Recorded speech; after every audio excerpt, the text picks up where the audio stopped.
Welcome back everyone to the 4th episode of Minecrab. We have updated it once again, this time to RD161348 Swedish time. And this has brought some new changes, and this is actually the last version of pre-classic. Now that is big. Minecraft history can be split into 7 main periods. Pre-classic, classic, indev, impdev, alpha, beta, and the full releases that have been happening since 2011. They're still going on. Now we're about to move from pre-classic to classic. So let's look closer at this area. This is a modified template from the Minecraft Wiki, so a link to this is in the description. Now in episode 1, we started in this version. We didn't start earlier because all these versions before it are missing. No one knows where they are, they're not online, and we're still looking for them. So unfortunately we can't play this. But in episode 2, we updated to this version. That was the last version in this cave game epoch of pre-classic. So we played in that version in episode 2, and then episode 3 we moved here in the Minecraft epoch because this version in Minecraft Order of the Stone epoch of pre-classic is missing as well. So we went to the first version of Minecraft, that's what I was mentioning, this first one with the name Minecraft. And then, in episode 4, which is right now, we've just moved here. And I just called that the last version of pre-classic. I did that because all of these versions in alpha are also missing. Now this alpha epoch of pre-classic is different than what we call alpha now. That alpha comes much later over here. So we're going to have to move from the version we're in right now to Classic next. And it's an even bigger version update than it looks because in Classic 1 to 10 are missing. These versions are very missing. Some of them we have no direct evidence besides the fact that it should go 1, 2, 3, 4 and so on. So we're going to have to move from the version we're in now to Classic 11. Luckily not much changes in each of these versions, so it's not too big of a difference, but still a lot of versions we're going to have to skip now. Awesome! Now we know that version history. But the question is, what changes did this version make to the game? Firstly, now there is saplings, although there's no trees. Saplings are really strange in this version though. You can actually put them on any block, and you can stack them on top of one another, and you can just put them straight into the air if you want to. But if they don't have a dirt block to be on, they're going to die. So if we watch them, they'll start to decay, sort of like leaves do now if they don't have a trunk in modern day Minecraft. There, you just saw that one disappear. And they're also going to start decaying if they don't have sunlight. So if we put these little saplings under the shade so they can't photosynthesize, then they're going to start dying.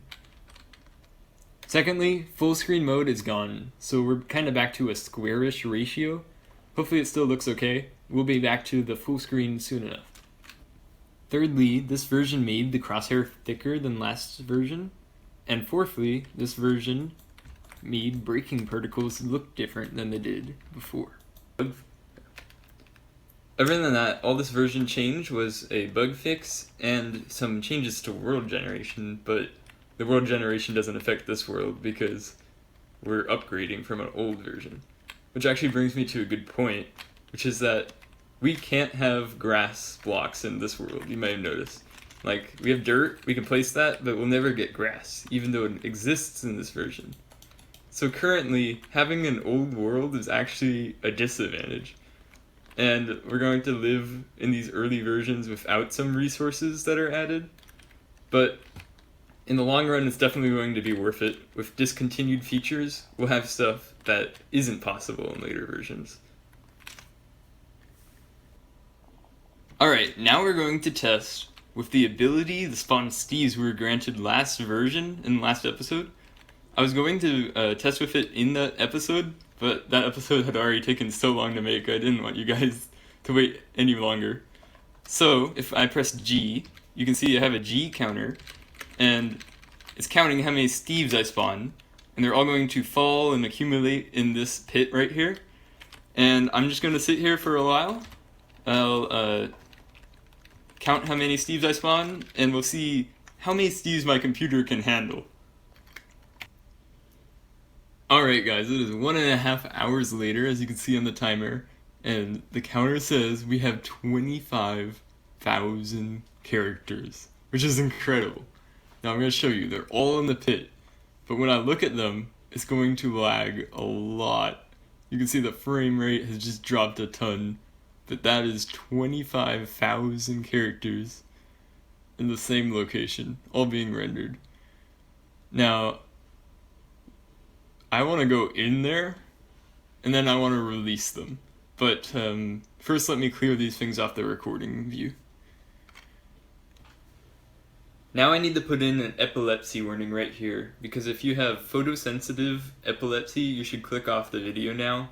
When we go into the Steve pit, there is rapid flashing lights, and that could cause a seizure.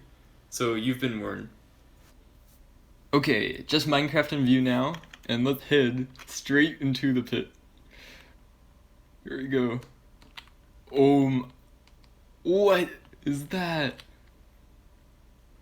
It's like a line's going everywhere. The grid pattern. What the heck? Wow. I don't know how I'm gonna get out of here, guys. What? Okay, I'm jumping now. Whoa. That is crazy. Look at that. Really low frame rate too. I'm looking straight up now. Wow, flashing lights. Okay. And looking down makes it go a lot slower. Okay, I'm going to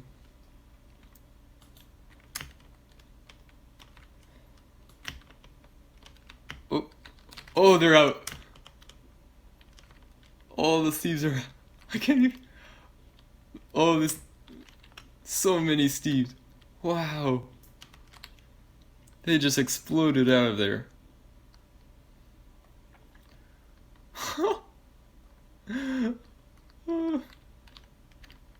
Steves are everywhere. Wow. It's hard to even see what's going on. I'm gonna try pillaring up.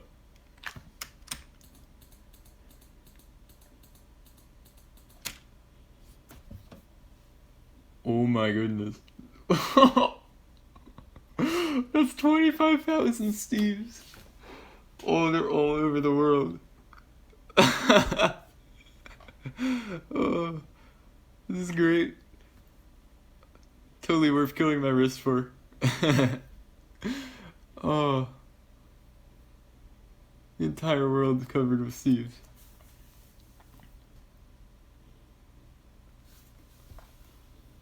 Wow. I bet you a lot of them are falling into our old farm too. Our farm's getting more use now than it did back in the version it was made for. Thousands of Steves pouring out into the world. Incredible. Okay, let's go to the cliff. Let's see all the Steves jumping off in mass. Oh my goodness.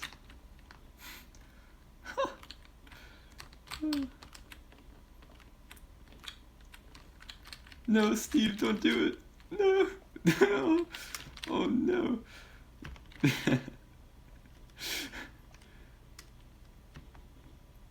Angle. Let's see what it looks like from here. Oh my. So many Steves.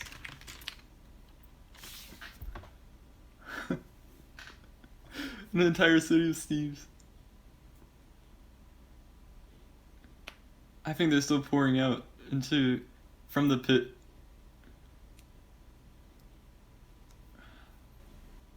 Alright, let's try building back up in the middle. Middle of the chaos.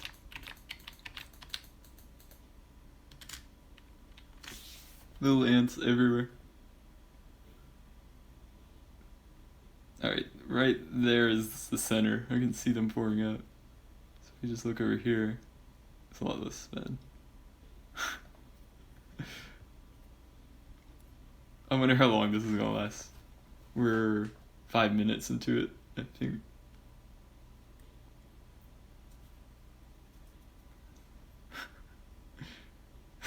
Okay, I'm going to go down there and try to release them so they come out even faster. Because I think I only punched a single hole into the pit. Okay, I can't really see. Alright, they're all in there. I'm gonna break these 2 blocks. Oh, lagging. I'm going to try and break these blocks too. I don't know if you can see what's going on. Okay, I've broken those blocks.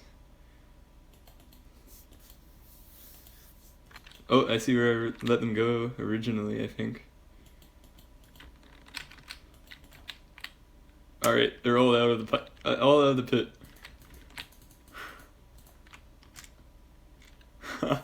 That's incredible. Look at all those Steves. Players, characters, whatever you want to call them. Oh, the crazy animation. Jumping. 20 minutes later, and you can see there's a lot less Steves now. They've been slowly jumping off the cliff. This kind of reminds me of like a radioactive material. I don't what is the half-life of Steves? But what I do want to check out is the Steve farm, because I know a lot of them, considering it was right there where they got released, a lot of them have ended up here. So I think this pit at the bottom is going to be, oh yeah, it's just about as full. So I'm gonna go in there and probably, not this again, wow, okay, epilepsy worm. Okay, and now I'm gonna release them all underneath the world, which I think is gonna be fun. Okay, so I'm breaking the blocks. Oh my, they're all pouring out! Okay, well, we went down really quick. Let me see. Oh, yes, I've teleported back with R. Okay, they're still pouring out. I'm gonna see. I'm gonna fall back down. Oh, okay. Most of them died, but they're all pouring out. It's funny. That was a lot of fun. But moving on, we're going to do some building. So, in episode 2, we made this Menger sponge, and you guys really liked that. So, this time we're going to make another fractal, and this one is called the Sierpinski-Menger snowflake. And to do this, we're going to make this pattern right here, which kind of looks like a jack, or maybe a 3D snowflake, I don't know. And this is the first step. And then we're going to take this as a cube, and we're going to apply the same pattern, similar to the Menger sponge. So, here is step 2. And because of the build limit, we can only go one more, just like the Menger sponge. So, finally, step 3. So, now it's the same size as the Menger sponge, and it's complete, up to the build limit right now. So, you can see it makes an interesting shadow as well, because they all stack on top of one another.